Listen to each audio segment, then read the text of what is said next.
Baik, apabila kita membahas mengenai pengangkutan atau hukum pengangkutan niaga, maka ada baiknya kita membahas mengenai definisi dan pengertian terlebih dahulu.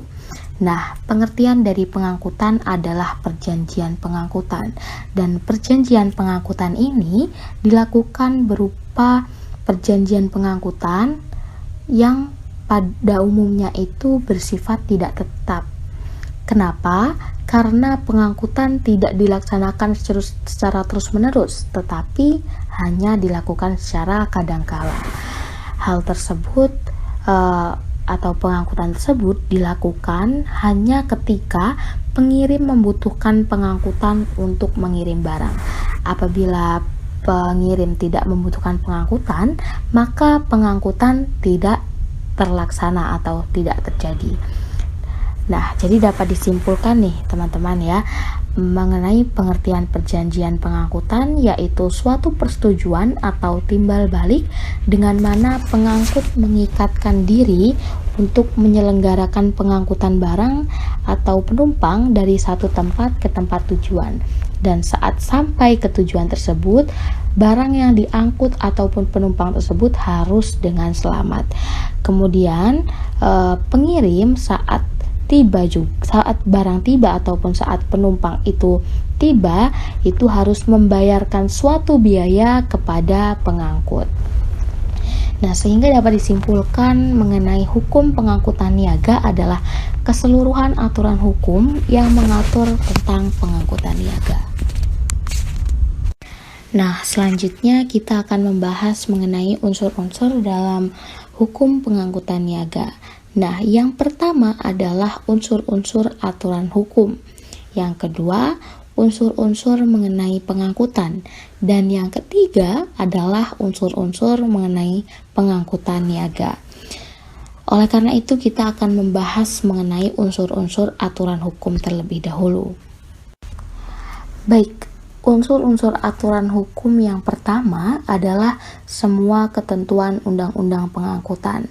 Nah, contohnya seperti KUHD, kemudian UU nomor 13 tahun 1992 tentang perkeretaapian, dan masih banyak lagi aturan hukum lainnya. Kemudian yang selanjutnya, unsur-unsur yang selanjutnya yaitu perjanjian atau kontrak pengangkutan. Apabila berbicara mengenai perjanjian, maka kita langsung terfokus pada KUH Perdata, dan dalam pasal 1320 KUH Perdata itu sudah tercantum secara jelas syarat sah perjanjian itu sendiri.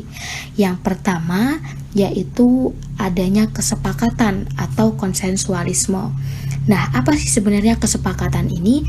Jadi kesepakatan itu adalah seia sekata antara kedua pihak yang melakukan perjanjian. Kemudian syarat yang kedua yaitu cakap. Nah, menurut KUH Perdata sendiri itu telah tercantum secara jelas juga. Yang pertama adalah dewasa dengan berumur 21 tahun atau belum berumur 21 tahun tetapi sudah menikah. Kemudian syarat cakap yang kedua yaitu sehat secara mental. Yang ketiga yaitu tidak di bawah pengampuan. Tidak di bawah pengampuan ini contohnya seperti pemboros, kemudian pemabuk dan lain sebagainya. Oke, next, syarat perjanjian yang ketiga yaitu suatu hal tertentu. Nah, suatu hal tertentu ini maksudnya adalah objek atau hal atau benda ataupun barang yang diperjanjikan itu harus jelas, baik itu jenisnya harus jelas, spesifikasinya harus jelas, dan semua hal objek yang diperjanjikan itu harus jelas. Kemudian yaitu tujuan perjanjian. Nah, tujuan dari perjanjian itu harus merupakan kausa yang halal atau tidak bertentangan dengan undang-undang, kemudian tidak melanggar ketertiban umum ataupun kesusilaan. Next, ke unsur selanjutnya yaitu adalah kebiasaan dalam pengangkutan. Nah, kebiasaan dalam pengangkutan ini dalam praktek pengangkutan tersebut juga disebut juga dengan hukum tidak tertulis. Nah, dalam pelaksanaannya itu mengenai kebiasaan dalam pengangkutan itu memiliki beberapa kriteria, yaitu tidak bertentangan dengan undang-undang, ketertiban umum, kesusilaan, dan kepatutan, serta diterima oleh pihak-pihak yang melakukan perjanjian. Unsur yang keempat yaitu kajian hukum pengangkutan. Baik, setelah kita membahas mengenai unsur dari aturan hukum, kita akan membahas mengenai unsur pengangkutan. Yang pertama adalah pengangkutan sebagai usaha atau bisnis. Nah, maksudnya apa? Jadi, jadi pengangkutan itu dilaksanakan harus berdasarkan pada perjanjian, kemudian kegiatan ekonomi di bidang jasa. Nah, maksud dari kegiatan ekonomi di sini artinya adalah terdapat tujuan yang berupa memperoleh keuntungan atau laba, serta menggunakan alat pengangkut mekanik. Kemudian unsur yang selanjutnya adalah sebagai perjanjian atau agreement. Nah, sebelumnya pada slide sebelumnya sudah saya bahas mengenai syarat sah perjanjian berdasarkan pada pasal 1320 KUH Perdata. Nah, dalam pelaksanaan pengangkutan ini perjanjian itu bersifat lisan, namun selalu didukung oleh dokumen angkutan. Unsur yang ketiga yaitu sebagai proses. Maksudnya apa? Jadi, pada suatu pengangkutan itu harus terdapat serangkaian perbuatan, mulai dari pemuatan ke dalam alat angkut, kemudian barang tersebut dibawa oleh angkutan ataupun pengangkut tersebut membawa penumpang ke tempat yang dituju yang sebelumnya telah diperjanjikan. Dan dalam penurunan barang ataupun penumpang tadi harus dalam keadaan selamat sampai tujuan. Unsur yang keempat yaitu sebagai sistem hukum. Nah, pembahasan mengenai unsur yang terakhir yaitu mengenai unsur-unsur pengangkutan niaga. Nah, unsur-unsur pengangkutan niaga ini terdapat dua unsur ya teman-teman. Yang pertama yaitu penggunaan atau pemakaian alat pengangkutan oleh penumpang ataupun pengirim. Jadi maksudnya adalah penumpang ataupun pengirim harus bisa merasakan, harus bisa menggunakan serta merasakan fasilitas alat pengangkutan. Contohnya si A melakukan pengangkutan ke Bandar Lampung, maka dalam pelaksanaannya si A ini harus mendapatkan fasilitas dan menggunakan pengangkutan tersebut. Kemudian unsur yang kedua yaitu membayar biaya angkutan. Jadi setelah si A ini tadi merasakan fasilitas angkutan, setelah si A ini menggunakan angkutan tadi, maka si A wajib membayarkan sebuah biaya kepada pengangkut. Jadi apabila dilihat dan dapat disimpulkan bahwa di kedua unsur ini terdapat suatu timbal balik hak dan kewajiban pengangkut dan juga penumpang. Apabila unsur yang pertama itu merupakan hak penumpang dan kewajiban dari pengangkut, dan unsur yang kedua adalah kewajiban penumpang untuk membayarkan suatu biaya kepada pengangkut karena hal tersebut merupakan hak yang harus diperoleh oleh pengangkut. Nah, itu saja mengenai materi awal mengenai hukum pengangkutan niaga, dan materi selanjutnya akan disampaikan oleh rekan saya. Asas-asas pengangkutan. Asas-asas hukum pengangkutan merupakan landasan filosofis yang diklasifikasikan menjadi dua, yaitu asas yang bersifat publik dan asas yang bersifat perdata.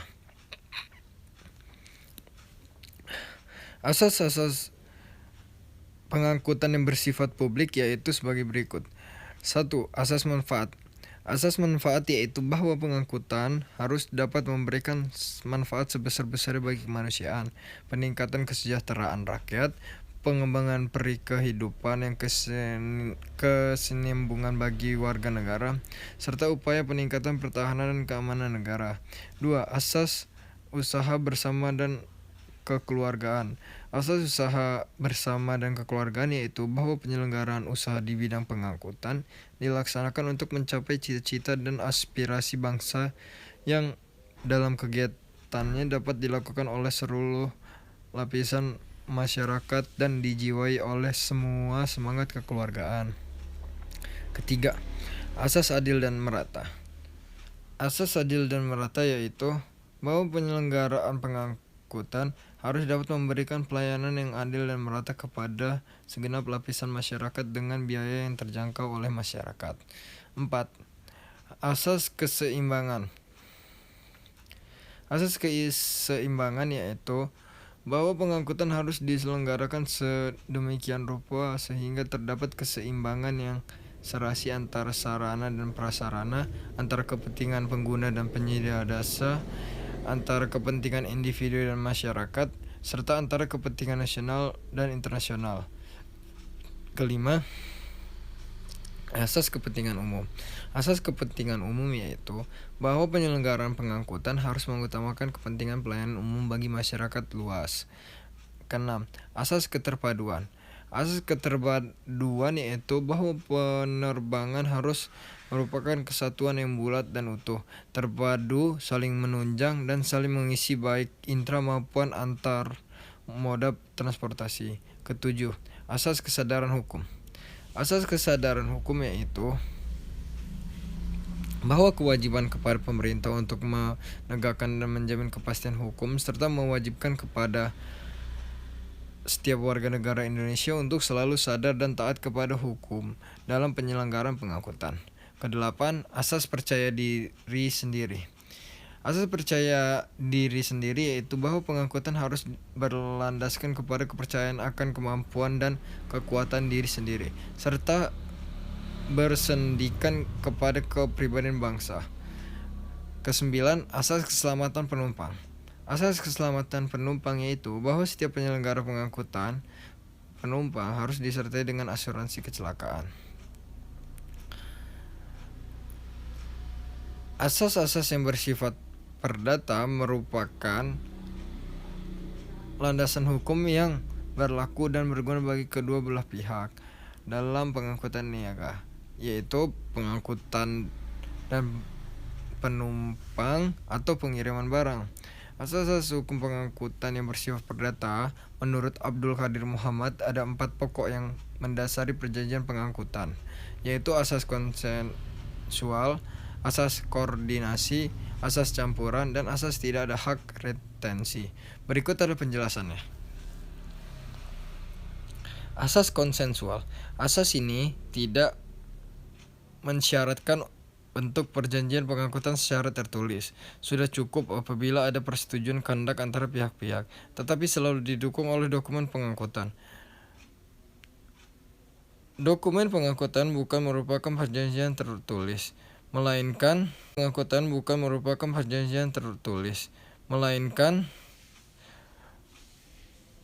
sebagai bukti bahwa persetujuan antara pihak-pihak itu ada. Alasan perjanjian pengangkutan tidak dibuat secara tertulis karena kewajiban dan hak pihak-pihak telah ditentukan dalam undang-undang. Mereka hanya menunjuk atau menerapkan ketentuan undang-undang.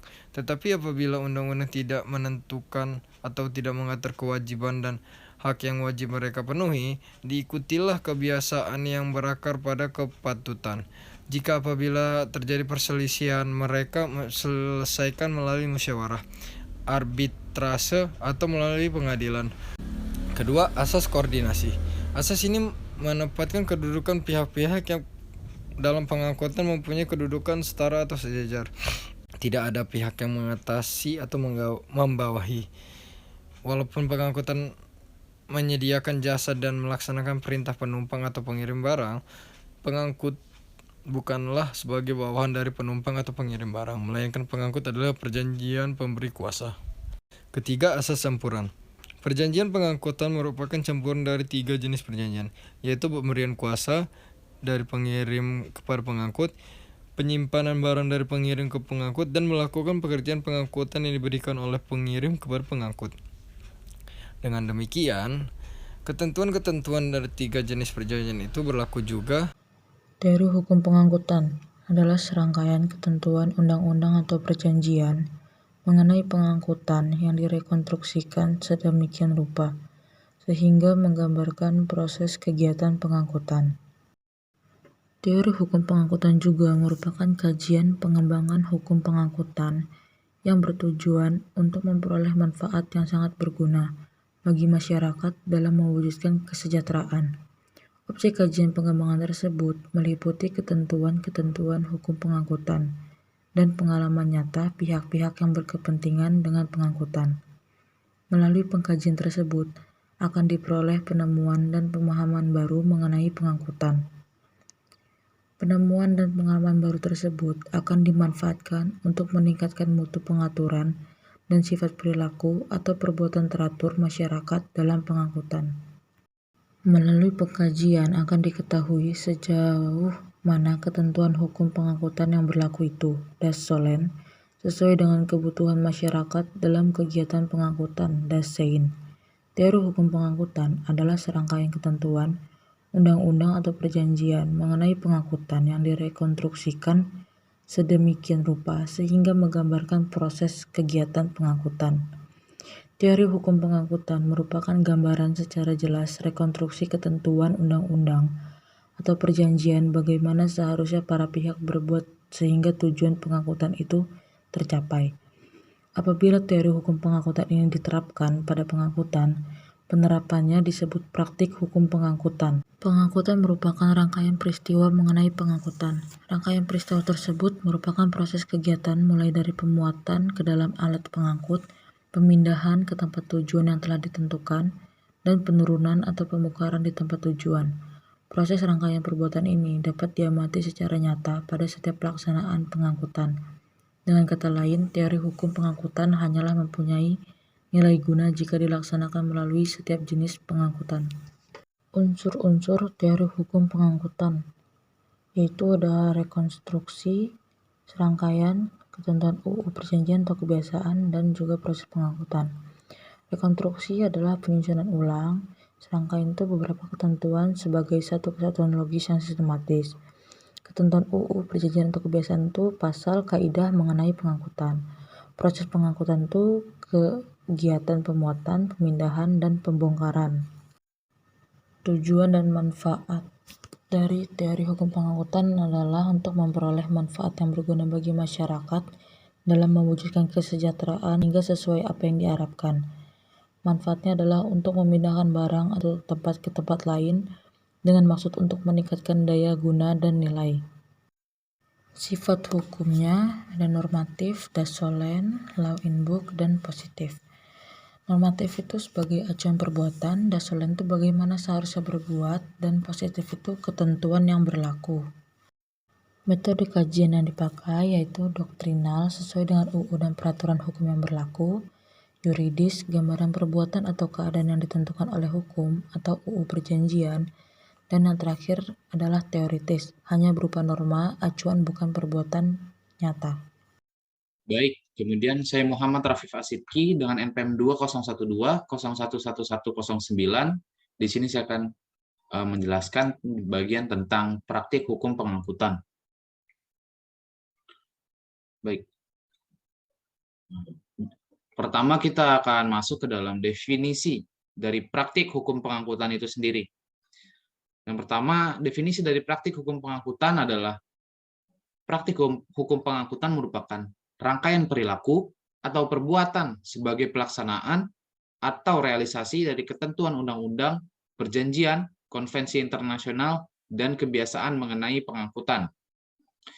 Kemudian pelaksanaan pengangkutan, ini kita masuk ke definisi kedua, yaitu ada pelaksanaan pengangkutan sesuai dengan ketentuan undang-undang, perjanjian yang diamati, melalui perbuatan atau dokumen. Baik, selanjutnya kita akan membedah unsur-unsur dari praktik pengangkutan itu sendiri. Kita akan membedah unsur-unsur dari definisi praktik pengangkutan. yang sebelumnya saya sebutkan atau jelaskan. Yang pertama saya akan menyebutkan dulu di sini ada pelaksanaan, pengangkutan, sesuai dengan ketentuan, diamati, perbuatan, dan dokumen. Itu merupakan unsur-unsur dari definisi yang sebelumnya saya jelaskan tadi. Baik, yang pertama itu ada pelaksanaan, yang mana bisa diartikan pelaksanaan di sini adalah realisasi norma menjadi proses nyata rangkaian perbuatan. Maksudnya realisasi di sini adalah suatu tindakan ya. Jadi sebelumnya kita kan tentunya ketika mau melaksanakan sebuah pengangkutan itu tentunya ada perjanjian terlebih dahulu sebelumnya. Jadi pelaksanaan di sini maksudnya adalah realisasi dari perjanjian yang sebelumnya kita buat, seperti itu tentang pengangkutan ini, praktek pengangkutan ini. Kemudian yang kedua yaitu ada pengangkutan. Pengangkutan di sini bisa diartikan sebagai perbuatan memuat, memindahkan, serta menurunkan muatan. Jadi kita bedah lagi, pengangkutan ini maksudnya perbuatan memuat di sini adalah ketika kita meloading barang, suatu barang ke dalam transportasi angkutan kita, mau itu mobil bak, mau itu mobil sebutlah seperti mobil box, ya, mau itu kapal laut, pesawat terbang, seperti itu. Jadi kita memasukkan barang atau menaikkan barang muatan maupun manusia ke transportasi angkutan tersebut. Kemudian juga memindahkan. Jadi kita lihat memindahkan di sini kan artinya kita memindahkan suatu barang, berpindahnya suatu barang. Seperti contohnya saya membeli baju ataupun membeli HP di online shop, di suatu online shop. Jadi ketika saya membeli barang itu tentunya kan pertama barang tersebut ada di tokonya setelah saya membeli, kemudian toko melakukan packaging, kemudian menyerahkan kepada agen pengangkutan yang tadinya di toko itu berada di Jakarta dan saya di Lampung. Kemudian barang tersebut dipindahkan, dibawa ataupun diangkut dari Jakarta menuju Lampung ke rumah saya. Nah, itulah maksudnya memindahkan. Dan menurunkan muatan di sini adalah contohnya menurunkan HP yang saya beli tadi dari agen pengangkut menuju kepada si penerima ataupun saya sendiri. Kemudian yang ketiga yaitu sesuai dengan ketentuan. Sesuai dengan ketentuan di sini maksudnya adalah gambaran perbuatan sama dengan perbuatan nyata. Jadi gambaran perbuatan tentunya kita kan perjanjian seperti yang saya jelaskan sebelumnya. Jadi kita melakukan perjanjian dulu tentang pengangkutan ini, tentang detail-detail pengangkutan ini, praktik pengangkutan ini. Nah, jadi perbuatan nyata di sini maksudnya adalah perbuatannya itu sesuai dengan apa yang telah diperjanjikan. Seperti itu. Misalkan saya mengirimkan paket makanan untuk kedua orang tua saya yang berada di Tangerang, sementara saya berada di Lampung. Seperti itu. Sementara agen pengangkutannya atau agen paketnya itu dia menjanjikan bahwa paket ini akan sampai dalam 2 hari. Dan ketika 2 hari ditunggu ternyata benar-benar sampai di rumah orang tua saya di Tangerang. Nah, itu merupakan suatu bukti atau perbuatan nyata atau sesuai dengan gambaran atau perjanjian yang sudah kita lakukan sebelumnya. Itu. Kemudian diamati, unsur yang keempat yaitu diamati. Diamati di sini maksudnya adalah dilihat, dibaca, didengar, bisa disebut seperti itu juga ya. Jadi maksudnya di sini kita bisa melihat gitu proses atau praktik pengangkutan itu. Contohnya seperti kayak paket tadi, saya mengirim paket ke orang tua saya. Itu kan kita biasanya bisa nge-tracking paket tersebut, atau kita gampangnya beli di online shop aja deh. Misalkan kita beli barang di online shop, itu kita bisa nge-tracking barang kita udah sampai di mana nih. Misalkan kita beli toko di Bandung, beli toko yang berada di Bandung nih. kita bisa ngelihat, nge-tracking barang kita masih di toko, terus baru sampai agen transportasinya, pengangkutannya, terus misalkan sudah sampai Jakarta, Tangerang, sampai di pelabuhan, sampai di eh, agen paket di Bandar Lampung, seperti itu. Kita bisa nge-tracking loh, kita bisa ngelihat, kita bisa ngebaca, kita bisa ngedengar proses perpindahan pengangkutan tersebut, barang yang diangkut tersebut. Kemudian yaitu ada perbuatan, tindakan nyata atau kasus. Jadi seperti yang tadi ya, yang perbuatan memuat, memindahkan, menurunkan muatan yang di unsur kedua yang pengangkutan, itu merupakan tindakan nyata dari praktik pengangkutan itu sendiri. Kemudian yang kedua yaitu dokumen, surat angkutan, karcis, putusan pengadilan, serta surat-surat lainnya. Baik, selanjutnya tujuan dan manfaat praktik pengangkutan itu sendiri.